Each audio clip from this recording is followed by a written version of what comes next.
welcome back to my channel. So in today's video, I'll be showing y'all how I created a Frozen inspired castle made out of cardboard boxes and some Frozen inspired decorations for my daughter's 3rd birthday. So I will show y'all some inspo pics here. I always say that if I research something enough and it's attainable and I have the resources, then I can DIY it. So when I saw a picture of this Elsa Frozen castle, I was like, ooh, okay, I can definitely do that, I think, on a budget. Overall, I want to say maybe the castle was about, I think it was less than $50, maybe even less than 30, 35. So it really wasn't that much to make a big impact for my daughter's birthday, and she loved the castle so much. So for her 1st birthday, of course she couldn't tell us what she liked, but I was like, okay, I'll just do like a pink girly party, kind of like a boho pink party. So I really love that theme. But when she turned 2, she loved Sesame Street and Elmo. So I was like, okay, that's super easy. We have a ton of Elmo and Sesame Street stuff. I'll just add a few decorations, get a few little customizable items, and have some games out, and the kids loved it. For her 3rd birthday, she's obsessed with Elsa and Frozen, and so I was like, okay, I gotta make a castle for her. She loves playing dress up and she loves being a princess, so the castle was the best way to go. I hope that y'all enjoyed this video and get some ideas if you are throwing a birthday party, if it's Elsa or Frozen related, or even if it's not. This castle would also be a good idea for any type of birthday theme. Like if it's for a boy, you know, you can make the castle and change it up a bit, change the color. Let me know what you think in the comments below, and subscribe and like to my channel, or share this content with someone else if you think that it will be helpful for them. To Home Depot, and I purchased 8 boxes for this project, large and medium boxes.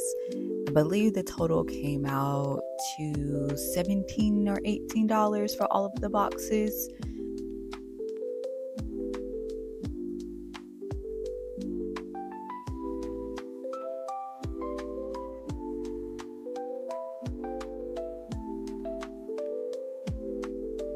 In this stage, I am really just trying to create a good structure so that I can match up what I have on paper and in my head to what I want it to look like in real life. And just trying to put different pieces of cardboard together to make the castle look like an ice castle like Elsa would have.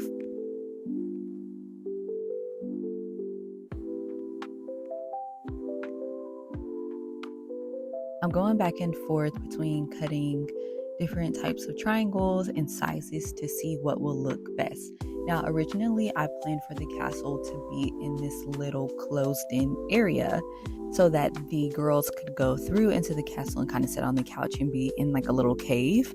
But I decided to change the orientation of this castle to another area of the room per my husband's suggestion. And I actually like that idea better. So you'll see that a little further into the video when I actually start to build the final castle.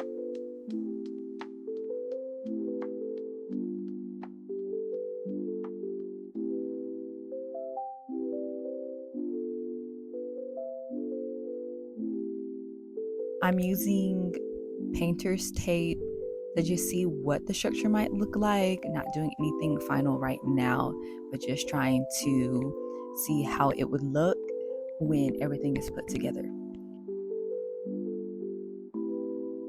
So after I was pleased with how the structure might look, I had to figure out a way to make this castle blue. I found some bulletin board paper, and I thought it would be more expensive than it actually was. It came out to be $4 or $5 a roll. Only used 2 rolls.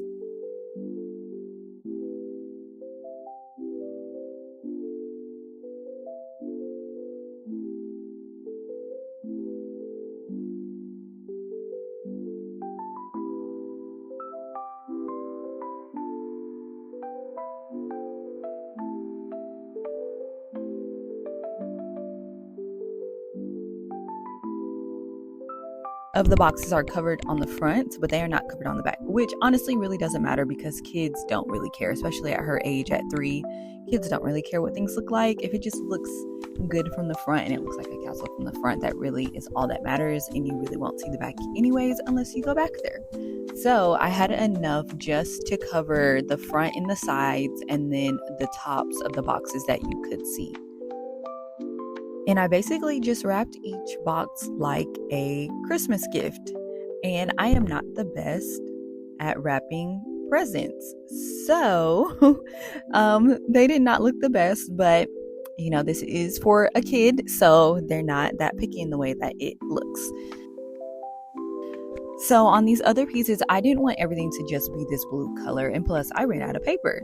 So I decided to paint some of the tops of the icicles, or the pieces that would access the icicles. I painted it with white and blue paint and then added glitter to the paint as well. And my husband also helped. So this was a nice little date night while our daughter was away. And we just kind of listened to music and just painted the things for her castle. The night before her birthday is always a little bit of a stressful one because I'm trying to put everything together and hoping that it looks great in my mind and hoping that she likes it. I decided to get some fabric from Hobby Lobby. I am a big fan of just buying 1 to 2 yards of fabric and using them as tablecloths or table runners, whatever. And they had the best color for her party. It was like an icy blue metallic fabric, and it looked great with the castle. And then I just decorated a small jar with some rhinestones and added some carnations that I had left over from another project.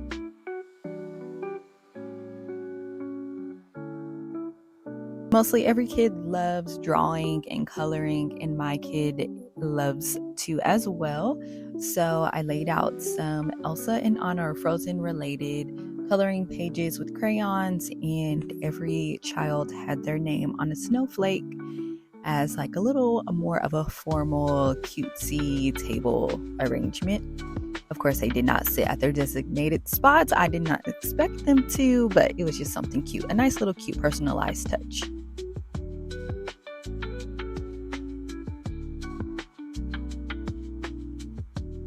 Because this process took so long, I was just like, I'll just time lapse this situation because it just took a lot of going back and forth. So I taped the boxes together so that they were stable because kids are a little rough and I knew that they would be running in and out. Another thing that I really liked about this setup is that I added the silver fringe, and it kind of just made it even more magical and hung it from the ceiling so that it kind of like barely touched the floor. That was a really nice touch that I liked. Y'all, this took me so long.